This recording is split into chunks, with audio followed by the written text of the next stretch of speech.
hey, Sinead, veganism is not good for you, meant admitting that I was hurting myself. I didn't want to admit that. This is Sinead, run coach, community builder, and the host of Rise Run, Bali's biggest running club. In this episode, we talk about health. Marathons definitely are pushing past healthy for you physically. Running in Bali.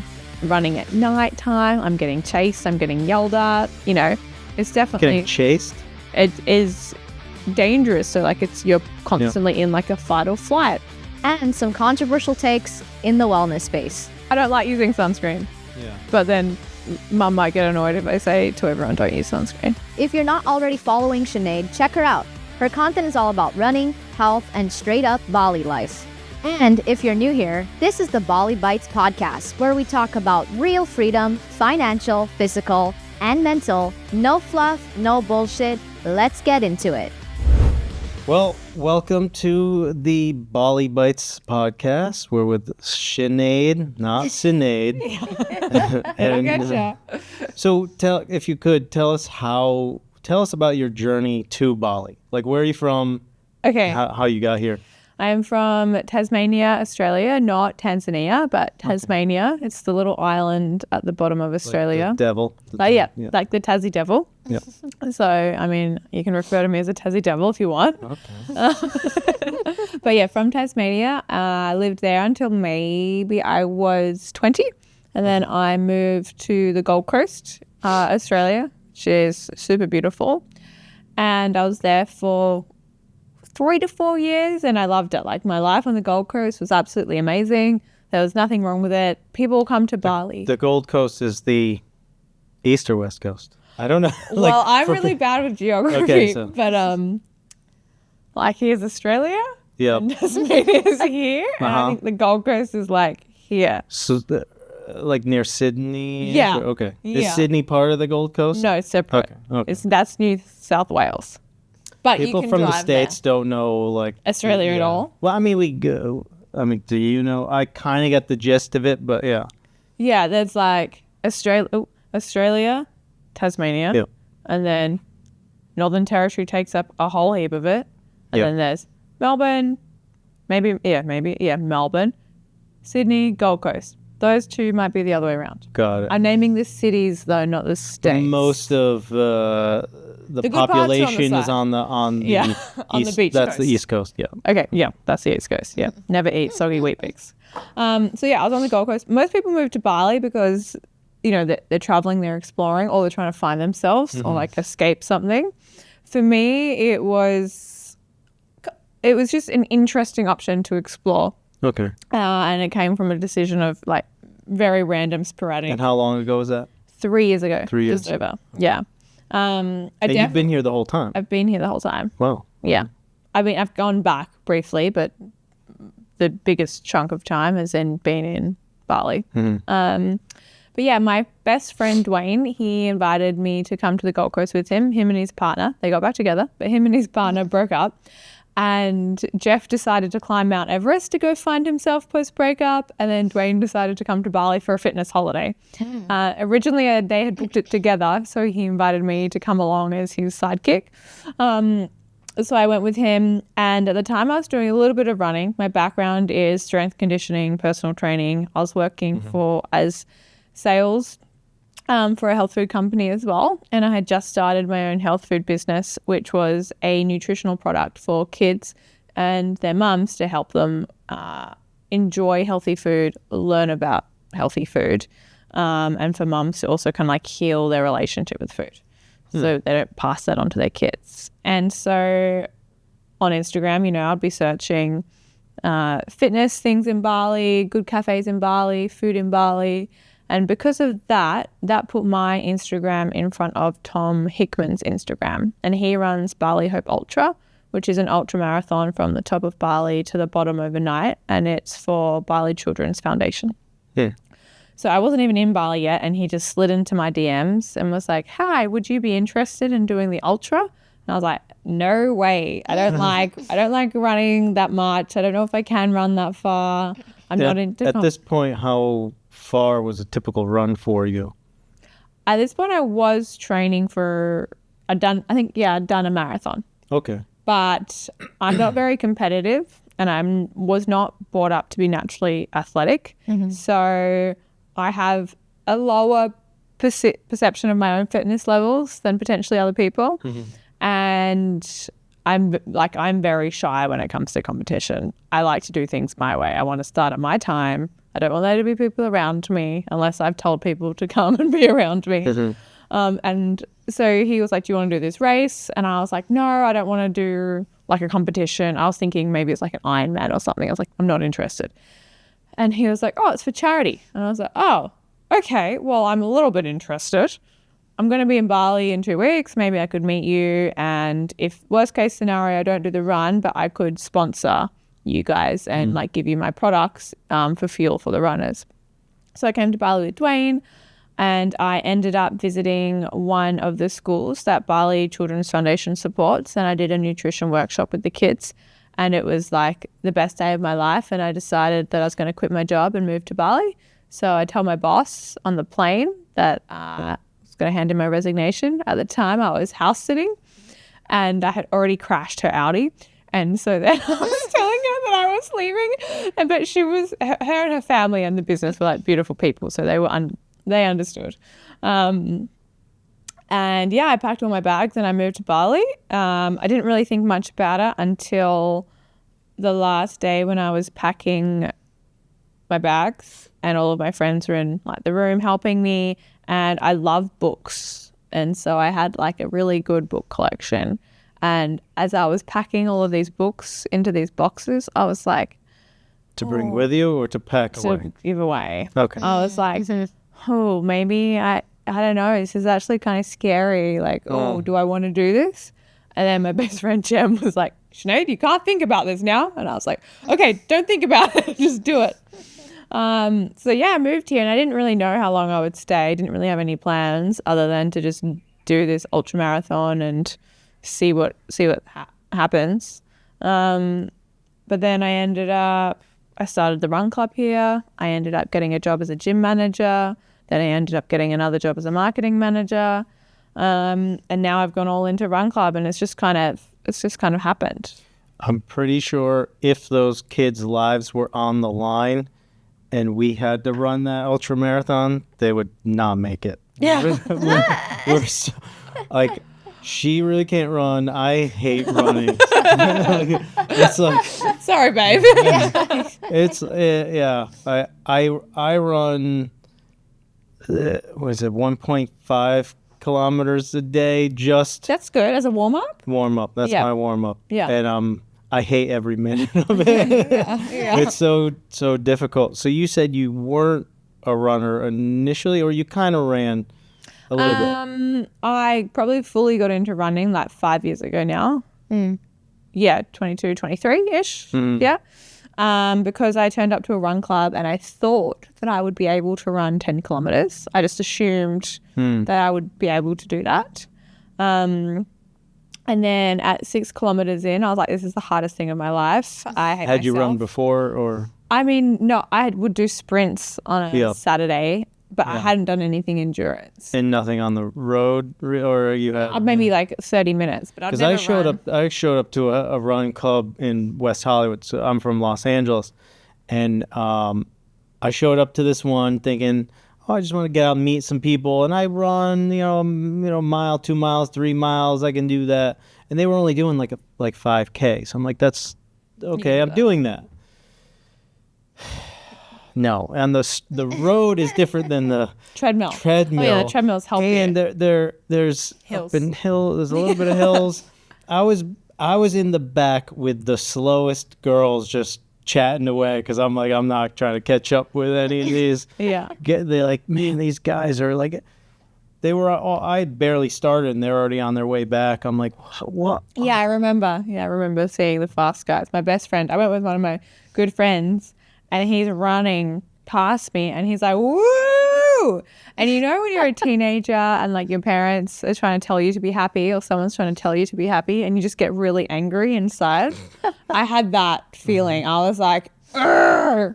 But then that made me want to be good at it, because I do think that everyone should have a base fitness level where they can do aerobic activity for 60 minutes because we're so sedentary. And lifting weights you're training your muscles, you're not training your heart. And your heart is a very important muscle. And so I was pretty shocked at my own lack of aerobic activity because I trained 5 to 6 days a week at the time. But the fact that I couldn't move my body for an hour, I was like, oof, that's not good. Yeah. So then I was like, okay, well, I want to be able to run 10K and have fun. So I'm going to train myself to run and enjoy it. So I need to improve my fitness levels. And then I kind of got the idea of, well, it'd be cool to run a half marathon. Then COVID hit. And so then I got really into it. And then I love learning about like exercise. So then I got a run coach, started doing some like run coaching certifications, developed a run program for beginners. So during COVID, people were able and motivated and needed something to do. So I developed a 0 to 5K run program and that did really well. And then, I just kind of got into it. And it's so odd because it's such a huge part of my life. And people in Bali really know me as like a runner. But like it hasn't really been that long. And when I look back at my life in Australia, it didn't really take up much of my life. Versus now it's kind of become like my whole identity here. Yeah. And I would imagine running in Bali is way different than running. Oh, it's terrible. Yeah. I can't imagine being outside. Like, because I see a lot of the gyms here are like half indoor, half outdoor. And I'm like, hell no. What? Yeah, he's sweaty. Yeah. Yeah. So what's it like running here? You can't go past 9 a.m. Is that what people say? Yeah, I would say it's best not to run after 9 a.m. And if you do, you want to be running in like a rural area. It will be really sunny though, and there'll be traffic on the road. Yep. You could run on the beach at any time during the day, but it will be really hot. And the tide, obviously, you got to check the tide. A lot of times I don't check the tide. And then I'm like, oh, the tide. But yeah, I'd say if you're running, you want to be finished your run by 9 a.m. at the latest, especially on a weekday. On the weekend, 9 a.m. you're kind of fine, but during the week, traffic will pick up around 8. And so if you're training for an ultra, that also means you're waking up at 3 a.m., 4 a.m. to get the kilometers in. Good. Yeah. No. Are you a morning person? Yeah, I will. I've woken up at 4 a.m. for most of my life. As a personal trainer, you have to. I was going to ask, like, can you take us through like a day of yours? Because I've seen some of your posts and you're like up, right? You are already like back doing things while we're just getting up. Yeah. So walk us through like a typical day and maybe even some of your food too that you might be eating during the day. Okay, cool. Okay. It's funny you say that because Jordan, he's my partner, he's such a sleeper in her. So I'll have like 4 hours like in the morning without him. And then I'll be like, all right, are you ready to wake up now? But typically, naturally I wake up anywhere from 4:30 to 5:30. And then at the moment I'm really liking pineapple. Okay. And I can eat pineapple. For a long time I couldn't eat pineapple because it's very acidic and my stomach was still pretty wrecked. So now I can eat pineapple. So my run snack is some pineapple, some coconut water, and then That's before running, right? Before running, yeah. So I don't train fasted. Sometimes I'll do like a melon is I like before I work out. Like if I'm doing some sort of fruit, it's like the lightest. Yeah, the lightest kind. Yeah, that's a good one. Yeah. Or pineapple's good because it's a good source of carbohydrate. It's sweet and it's not heavy. It is still quite hydrating as well. So I've got pineapple and then coconut water. Sometimes I put electrolytes in. Sometimes I won't. Most of the time I won't. So you put more in the. Yeah. I've got somebody got me into putting a little bit of because I'm drinking some Yeah, I do that too. Yeah, salt, a little bit of lime. Yeah. Yep. Yeah. It's nice. Yeah, and then I want to try doing the blue spirulina. Oh yeah, funky. Yep. Yep. We do that. Restaurant. And then we've got like mineral drops as well. But often your mineral drops. Minerals. Jordan does that. Jordan geeks out on all these powders, so he'll just like give me these concoctions. Do you know what's in the blue spirulina that's good for? Spirulina is just really high in antioxidants. Okay. Yeah, and maybe iron as well. Okay. And it looks nice for Instagram. That's true. Yeah. But yeah, I'll have that. I'll have a coffee. I'm definitely someone who has to have a coffee before I run. I used to not drink coffee at all. Then I did. I used to also have a dirty chai, but now I'm definitely just a coffee girl.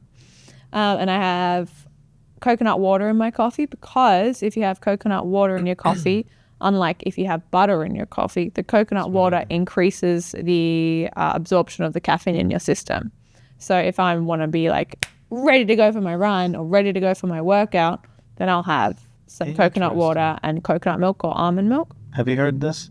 No, I have not. Coconut water. So you brew it with coconut water, or you just add it? I have a bougie coffee machine at home. Okay. And so then I just pour the water in. So but you're using the coconut water to brew it? No, I'll just, like, there's a shot of coffee. Okay. And then I'll just pour okay, coconut got water it. in. Yeah. Yeah. I'm a butter guy in my coffee. Yeah, Jordan does. So for Jordan, I put coconut oil or butter. Yep, And for me, yeah. I I put put 'em both. carbohydrates. Okay. Interesting. Then I'll do a run in the morning.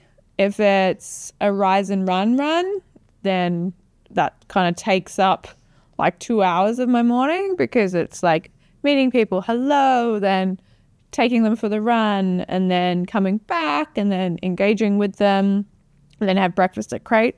If it's my own run, I'll typically either run by myself or run with a friend. And on my own runs, that's when I usually do like a longer run, because I'm able to, or I can do a harder training style session. And depending on how long that run is, then the great thing here, whilst we don't have public toilets, we do have mini marts. So I don't really need to carry any hydration on me. I can just run into a mini mart and I'll have like a Bacardi sweat. If it's anything over like an hour, and if it's something that's really intense, then I'll have a Bacardi sweat or an iron water on my run. Then I come back, and where are we? We're at breakfast. Breakfast, yeah, if it's at Crate Cafe, or at the moment, I've just been having eggs, sourdough toast, some fruit. Or just, eggs and fruit, or a smoothie. What's in your smoothie? At the moment, I use whey protein and dragon fruit. Again, some more coconut water, berries, and then coconut yogurt. Cinnamon. I don't know why, but I've always like had a thing against the dragon fruit. Like maybe because of I haven't had it in with other things, but I've eaten it alone. I'm like, it's got a weird. Just disappointing. Yeah. You think it'll taste nicer. Maybe. Yeah, but it's really good for your digestive Have you had the system. dragon fruit? Of course, yeah. Yeah, I don't know. I like them. So I'll have Is it that. better when it's mixed in with other stuff, or Well, it doesn't really have much of a the flavor. Yeah, exactly. It's just like texture. It's just the texture. But like it is quite good for your digestive system. So if anyone has any digestive issues and they're limited to fruit, then it's a great way for them to get fruit and fiber into their diet. Yeah. She has a hot take on fiber. My hot take on fiber is that you don't really need it. Yeah, Jordan would say the same. I'd say it depends. Yeah, it really does. It really does depend on like your need. Yeah. I think. But as like if you'll die without it, like no, you won't die without it. Yeah, I don't think you'll die without it. I think it really depends on like someone's bowels and their needs. If For they're me, eating other garbage. what else? Yeah, what else are you eating? I think people like to add fiber to higher fat shitty dishes to make them feel better about eating like the burger. I'm gonna get the burger, but I'll get the salad, and it's like maybe just like you could change a whole heap of things there. And for me, I can't eat raw vegetables. I can, but if I do, then it's like digestive distress. Really overdid it with the whole vegan diet thing. And so we'll get back to that. Yeah. But I do think there's like different textures are really important for like food and feeling satisfied, hydrating, water. For me, I have such like a high activity level, so it's fruit is helpful for me, but definitely picking like what fruit and vegetables and sources of fiber I'm getting, because you don't want to overdo it. And And I do think there's definitely maybe a little bit too much hype pushed on it in some areas.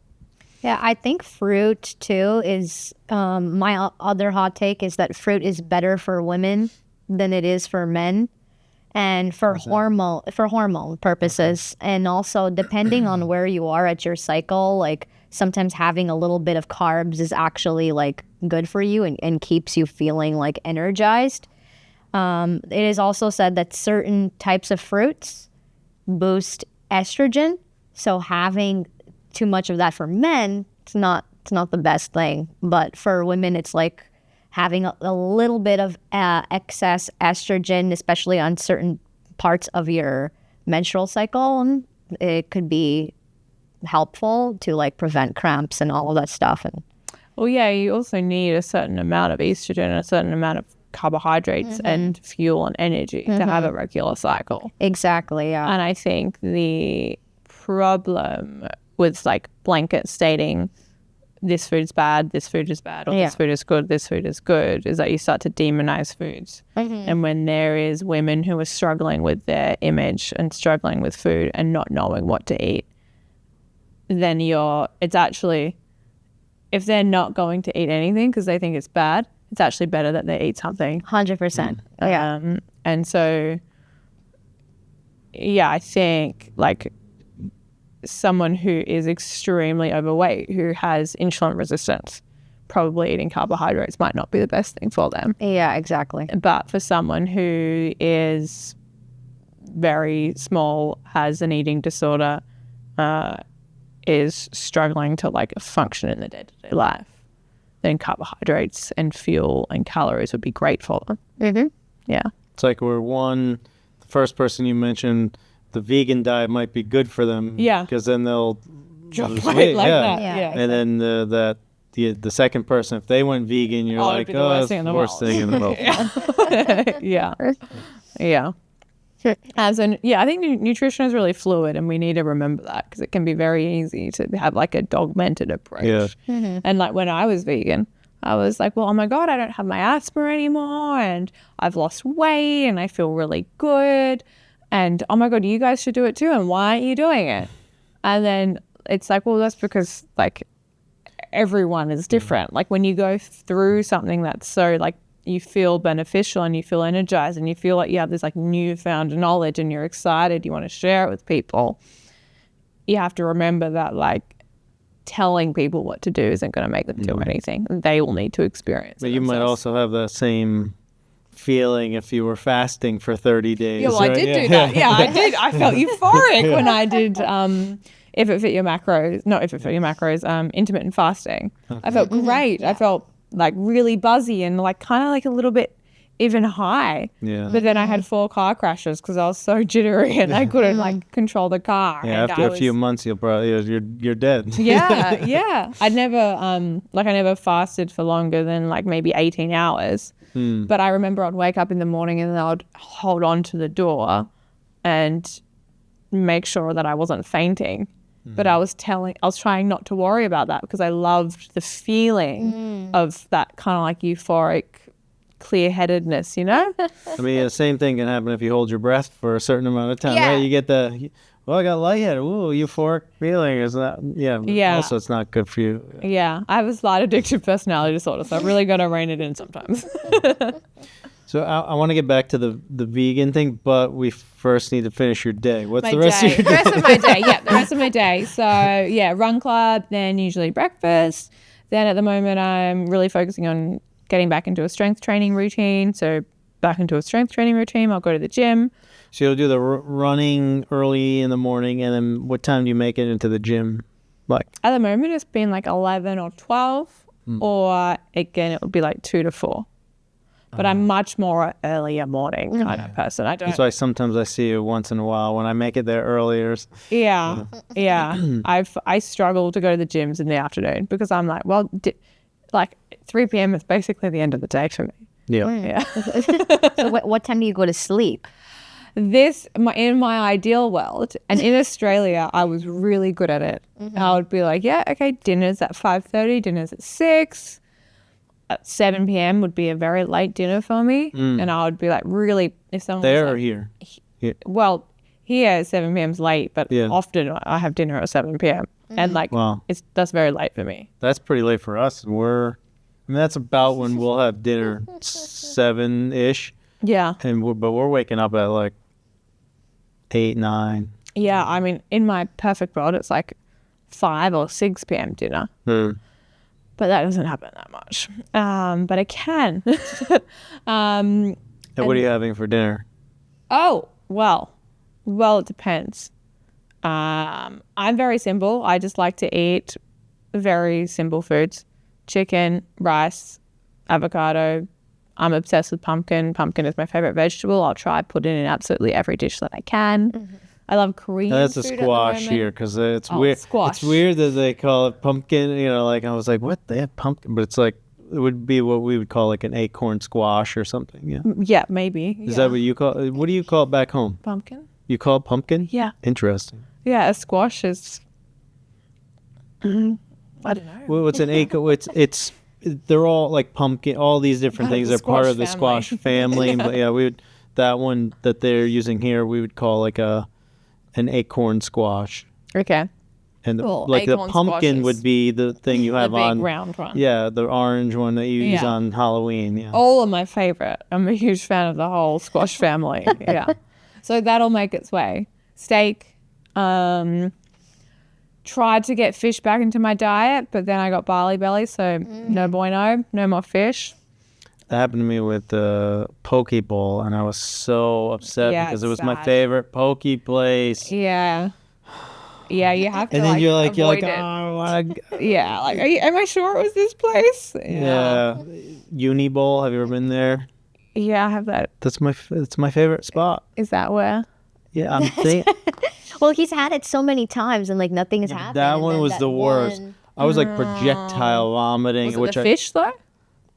Oh no! God Is it? knows. Could be. I mean- could be the vegetable. Well, could yeah, be, the you know, vegetables here are very Could've been risky, anything. so I always go no salad. It was the only thing that we didn't both eat because she had something else. We had sweets that day. We had a bunch of sweets. And I'm glad it was the sweets coming out because then I was like, thank God I don't want to eat any more of those. Yeah, it's helpful. Like we'd gone to stuffed. Have you seen stuffed Oh cookies? yeah. It Oh, wasn't the stuffed because she had it too, and I was like, but I'm like, when you throw up something, you're like, I don't want that anymore. Yeah, you can't. You have to go off it. Yeah, that's a few places. Thank yeah. God.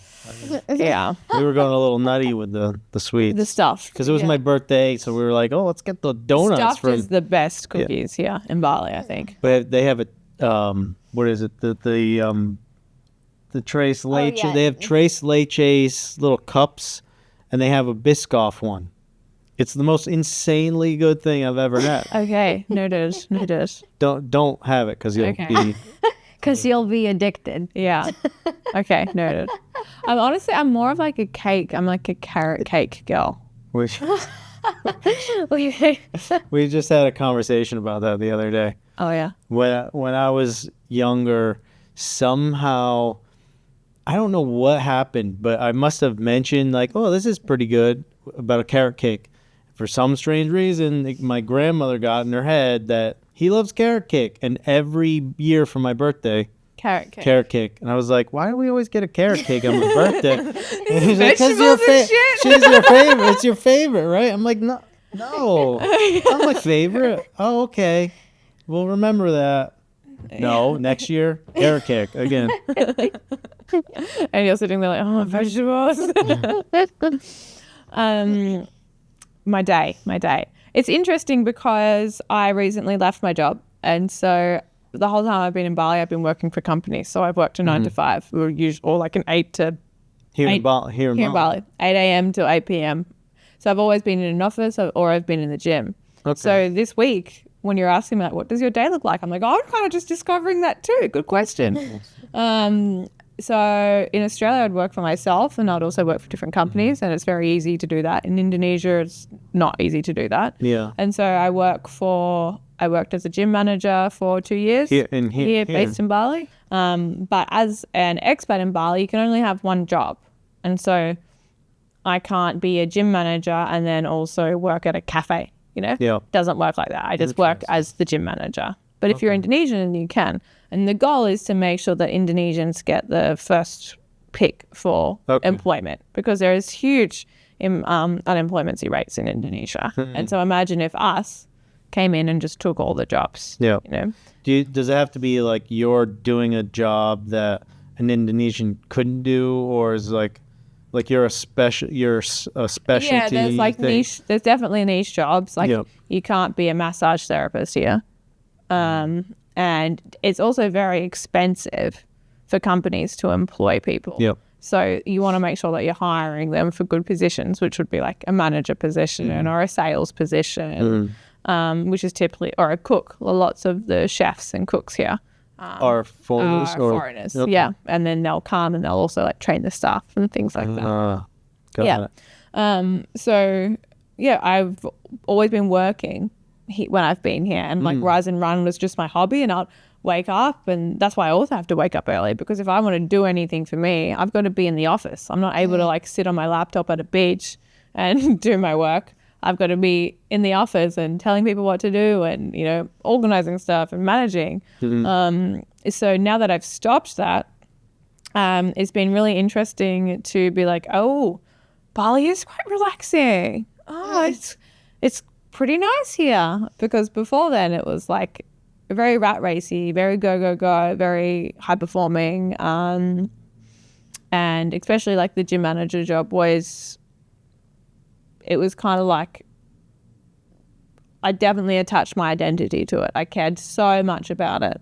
I got to see it build from concrete to a fully functioning space. And so it was on my mind 24/7. It was like a baby to me. And so that took up so much of my time. And so now not having that, and having all of the information that I learned from the marketing manager job, it's really interesting to be able to, I guess, see both sides, see what it's like working in Bali, and then see what it's like living in Bali with less pressure and performance. Do you plan on staying here for a long time, or do? Yeah, I mean, it's interesting. I don't know how I would ever leave with Rise and Run, because that's also like, I said the gym was my baby, but this is my baby. Like, you know, it's my community, and I feel very attached to it. And I don't know how it would be really hard for me to leave. And I think about that. I'm like, oh, like I'm not always going to be able to do this. So that's why now I'm starting to think, okay, how can I leverage this? You know, how can I make this sustainable and have it continue going? And like now when I'm not here, it's pretty much self-run, the Canggu one, because people just know it. And then there's regulars that come. So that's great. I do see myself living here for a while. But it's interesting when you start talking about kids and what does that look like, you know, because my partner's family is from Canada, mine is from Australia. Do you have a baby here? Australia's healthcare system is great, so my mum would be very upset. But I offered her to be my midwife. She said no. But yeah, I think, I mean, but then again, the school is amazing here. It's really interesting schooling systems here. But then again, everything's very expensive. I'm trying to stay here long term, and if that means that we're, okay. Yeah. So, well, there's just so many different kinds of schools here. Yep. I mean, and especially for expat children, it's like you're bringing them up with kids from all over the world. So they're getting such a unique cultural experience. They're able to learn a different language, and probably multiple depending on where the children are from. It's a lot of like Montessori school or alternative learning. So it's based on experience. Now, sometimes that can go too far in the wrong direction. And so the kids aren't actually learning anything, because it does need to be like, you do need to tell a kid what to do. A kid needs guidance. It can't be self-run. But you can like nurture their interests and guide them. So if they're learning about science, then they'll take them down to like the river and teach them about science in that way. I went and visited Green School, and I did a breath work thing there for the kids, and shared about my I'd shared about my ultra running experience. And at the time they were doing their year 6 project, and their year 6 project was they had to present a TED talk on something important to them. And they work on it for like the whole year. How old are these kids? 12. Oh, wow. Yeah. And I was like, oh, that's sick. My year 6 project, I don't know, whatever that was. I think I had to like make a game or talk about history or something like that. So it really like expands their worldview. But then I've spoken to parents of teenagers here, and they say that it's a flip. Because if you ever been ID'd here, when you're on a grab, you can put in, or a Gojek, you could put in Finn Speech Club. If I was 15, 16 here and I wanted a good time, I would dress myself up, I would get a Gojek, and I'll go to Finn Speech Club, and there'd be a million men there that would buy me drinks and do whatever. So it can be also quite dangerous here as well. And then I've spoken to a younger girl who actually like lived here, and she went back to her hometown for high school, and she said that all of her friends that stayed here got into drugs and got into alcohol because there's a huge party scene here. And no one's checking IDs. There isn't really any it would be very difficult to stay on the straight and narrow when there is a party scene every single day of the week. Yeah, that makes sense. Yeah. So they're things we're contemplating. Yeah, of course. What do we do? But I mean, yeah, I'd love to be here long term, and I guess it's just trying to find out maybe is there a way that we can do both? 6 months somewhere. Do I have some of these questions you got? There's a couple of good ones that I liked. Okay. Well, actually, let's get into a little bit about like the veganism. Like, long story short, like transitioning out of that, and you also eat steak now. Yes. So let's talk about a little bit about that and how you kind of got out of veganism as well. Yeah. So I went vegan because I started learning about health, and found like a passion for cooking and health food, and my sister got into clean eating. My Australian all the Australian listeners would know like Lorna Jane Clean Eating. Her book had just come out. My sister got really into that. It was like the start of paleo era. So I started learning about where my food came from. I was really fascinated with that. And I was bullied in school. So I started a little food blog to kind of like get me have a hobby that could like de-stress my mind and give me something to focus on when my most of my day was pretty tough. And so I stumbled upon where chickens came from and where chicken meat came from. And then I watched a few documentaries, and I was like, well, if I can't kill an animal, then I'm not going to pay someone to do it for me. So I'm going vegan, everyone. And I was maybe 15 at the time, I think. Yeah, 15 at the time. And it was just overnight. And then that was just me. I went through my pro-vegan, really strong activism era. In Hobart, there's a strong vegan scene. So I would put tape over my mouth. I haven't told many people this, but put tape over my mouth and like rally. And yeah, that was a time. And it was lovely because I was also quite badly bullied in school. I felt like I had a community too. So it was that sense of like, you feel you were doing something. You feel like you're doing something and you've got a community. And I was able to be really creative with my cooking and things as well. So I loved that. Then fast forward, 8 years on, I started every year I would have these like spurts of just low energy. And I also did bodybuilding for a while and bikini competing. And during that, I had to rely so much on protein powder to get my protein intake in. And also in a calorie surplus, I was having to eat like 3,000 plus calories to bulk to then cut down again. And my little belly was just so full all the time. And it was just like all of the shit that's in the vegan protein powders, plus so much fiber in my poor little stomach. This is gross, but I remember I got a colon irrigation and I hadn't eaten broccoli or chia seeds in maybe 2 weeks. And I went and got this colon irrigation because my stomach was just so bloated, and broccoli and chia seeds came out of my stomach. And I was just like, oh, Yeah. I was Yeah. just there. Yeah. Well. Yeah. So do you think that these guys, because I see them on Instagram all the time, that are like, I'm vegan, I'm a bodybuilder.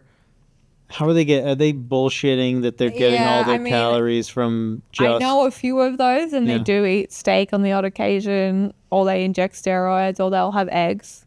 Yeah. You just have to eat a lot. Like, it's not hard, but if you eat high fiber, it's hard, Yep. you know? But I do think a lot of them are also These injecting guys are doing, steroids and like- eating eggs and steak. Yeah. Like, I know a few of them, and like, I dated one of them, and yeah, he would eat eggs and steak. And I was like, okay. But not all the time, just dabble, but Yeah, still. yeah. And he also did steroids, so yeah. The fruitarians or whatever. These guys, how are they? Yeah, I don't think that's possible. Yeah. Yeah. Oh, but gorillas do it. So that's my dad. My dad is a fake vegetarian. Yeah. Because I say fake vegetarian because every once in a while he'll eat a burger. Yeah. He's just doing it for, because it's healthy, Yeah. and I guess I get it is fairly healthy, and I'm like, that burger's saving you. Yeah, I But- think if you eat like a standard American diet or standard Australian diet and you're eating junk food, It's great. Yeah, it's gonna feel great. Of course. You know? Yeah. But then it's the long-term effects of that, which is what I noticed because I did it for a very long time, like 10 years. And it was towards the tail end of those last few years where I started to notice like, oh, this isn't working for me. But the tricky thing is at that time, you're associated with that. Vegan, Sinead. Yeah. She's vegan. Sinead, that's the vegan What are you girl. doing eating a steak? That's crazy. Yeah. And like, you're in a community and you've got to tell these people. Did they kick you out of the community, or were I they mean, like, I was in Bali, so I didn't Oh, yeah. know them. But yeah, like I lost a fair few followers and got some mean messages. But like at the end of the day, it sounds quite bad, but the reason that I decided to be vegan was because I couldn't see myself killing an animal and eating to it. My health symptoms got so bad to the point where I was like, I probably would, and I should be able to do that. I recognize that if you disassociate between what is on your plate, like, oh, this isn't a cow, that's not a good thing. You should recognize that, hey, you're eating a cow, that was a live animal. And I've had to accept that, because if I don't do that, then like I am here to live my life and do my best, and you kind of just have to weigh it up. I've said it before. It's like if the people who are vegetarian because they feel that they're they want to help the animals, or that I don't want to kill a living thing, I'm like, that's a noble thing you're doing. You're sacrificing your health for another animal. As long as you realize that, and you're the sacrifice just became too much for me. And it was really interesting because I'd thought about it for a while, and then one day I was in the shower and I had just come off I literally did everything else other than just eat meat because I was too scared. I didn't want to do it, and I don't like admitting that I'm wrong. And also I don't like admitting that I'm potentially hurting myself, because there was a period of time in my life where I'd hurt myself on purpose. And so what if ignoring all of these people that said, hey, Sinead, veganism is not good for you, meant admitting that I was hurting myself. I didn't want to admit that. So instead I did a 7-day detox where I only ate papaya and coconut yogurt, and I lost so much weight and I nearly fainted. And I remember the thing in my head as I fell down. I did faint, actually. I fell down. This voice in my head was like, don't let them see you. And then I was thinking about that, and it's like I didn't want people to think that me, someone who knows way better than to do a detox, I would never recommend any of my clients to do that, was doing that, because they couldn't admit to the truth that this wasn't working for them. So then I decided that day, I was in the shower, I could smell steak, but no one was cooking steak. And I was like, this is interesting. I messaged my friend and she said, me and my partner will cook you a steak.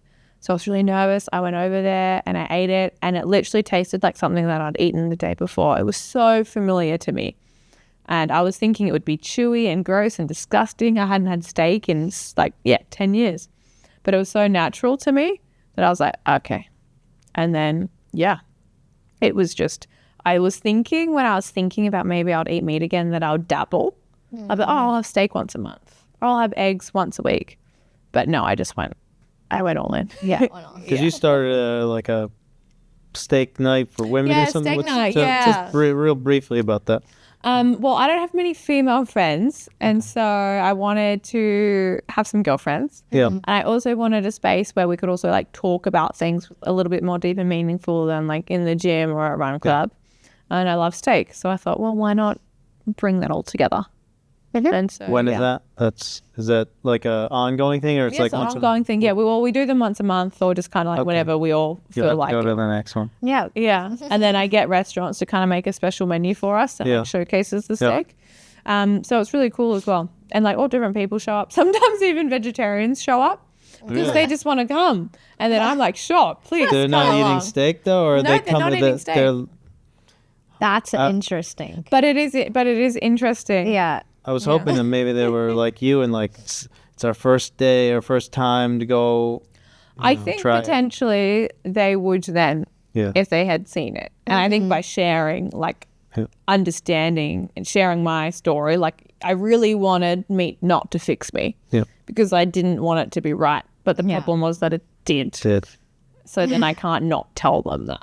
But I understand how confronting that is. Mm-hmm. Let's maybe do some rapid fire. Okay. We're gonna do some rapid fire. So like a few like one word answers or a couple of word answers. Yes or no. Let's I'm ready. go through these. I like this. Okay. All right. Is sunscreen killing us faster than skin cancer? Oh, God. 50-50, half-half. I don't know. I don't like using sunscreen. Yeah. But then Mum might get annoyed if I say to everyone, don't use sunscreen. There's so much junk in it. Yeah. Yeah. Depends on the kind. Yeah. I brought a little bit of like really good stuff, but It's hard use to it. find here though. Like You can't so get it here. You have to brought- bring it back Yeah, again. all the stuff in Bali for sunscreen is just gonna kill you. Yeah. Yeah. Chemicals, but Are seed oils worse than smoking? I would actually say smoking. Smoking's worse. but what's your quick thoughts Also on? no good. Yeah. It would be like smoking, seed oils. Yeah. But yeah, But smoking why? for sure Why is would worse. seed oils Be worse? well just bad for you? I mean, Because it's just continuously like reheated oils. yeah. Yeah. And so that is just getting clogged in your arteries. Heart disease is like the leading cause of death. One of the leading causes of death in the world, especially here in Indonesia as well, because like all of the food is deep fried. So getting. Do you think like tallow is better for you if you're gonna deep fry something, or do you think seed oil and tallow might be the same? No, I think they're different because I would say tallow is a natural byproduct. But yeah, I would just steer away from seed oils. Is my personal preference. Is veganism a government psyop? I don't think it's a government psyop. I just think it's a belief system that people. Oh no, it's a value. It's a value thing that people then put their ego into and become too attached to it. I don't know if it's a government psyop, but I think the thought is like they're pushing possibly this vegan diet because there's not enough meat in the world for people. You know what I mean? If I did some research and it was like there wouldn't be enough beef or whatever to give everyone. Although I did do research on that, and if that's just beef alone. But if it was all animal products, anything, there would be. Okay. So So maybe it isn't a psyop. I mean, yeah, Australia's very pro-meat. So, like, there's vegans and there's people that eat meat. yeah. So I think it's just people believe in a certain belief so much that they make it their whole identity. Last one, make it a good one. Okay, let's see. Oh, Are marathons secretly destroying people's bodies? Yeah, for sure. I think if you overdo them, like if you read all of the literature, you should really be only doing a marathon once or twice a year. But at the moment, people are doing one marathon every single day. Yeah, and marathons definitely are pushing past healthy for you physically. Yeah. It's an extreme, but like humans love extreme things. So it's like killing your joints or whatever. It's a huge impact on your joints. After a marathon, you actually compress your spine, so you can be up to 4 centimeters shorter after a marathon or an ultra marathon, which is really interesting. It's more like the load on the body and the central nervous system. It takes a long time to recover. You've depleted it. Then you have to take into consideration like the environment that you're running in. Here, running in the pollution, I'm sure is not good for my poor little lungs. Yeah. Running at nighttime, I'm getting chased, I'm getting yelled at. It's definitely Getting chased? Yeah, there's people on bikes here that will chase you. There's men drunk that will yell at you. It is dangerous. So like you're constantly in like a fight or flight. And so, the longer that you're in that state, it's not good. 1 marathon a year, 2 marathons a year, depending on also how long you've been running for. Because running, the longer that you do it for, the better you become at it. Typically, especially women are actually peak in running a little bit older. So in their like mid-30s to 45 is when women are like best at running. My sister's Endurance. running marathons. She's done quite a few now in California. Yeah. The thing Shout is out to Ange. they're just really addicting. And it's again community, fun. You go through something hard with other people. You challenge yourself. But if you were to only do marathons, then you're definitely destroying your body. But you can train around it. Strength training is really important. Yep. But as a run coach, that one might get me. So we got to wrap up. But is there anything you want to promote, or what's next for you, or what you're working on now, or? At the moment it's just building Run Club up, maximizing that. Where can they find that? Rise Run Bali is our run club, and we have a few exciting events coming up. That's all. But can they hire you as a run coach, or? Yes, you could hire me as a run coach or a strength coach. Yep, good. Okay. I do online run and strength coaching programs for beginners to intermediate. If you want to destroy your body, I'll do it in the best way possible. There's minimal destroying, and that's all online as well. Okay. Yeah. All right. Well, amazing. Thanks for coming in and sharing your story with us. And I guess with that, we'll catch you guys next time. Ciao, ciao.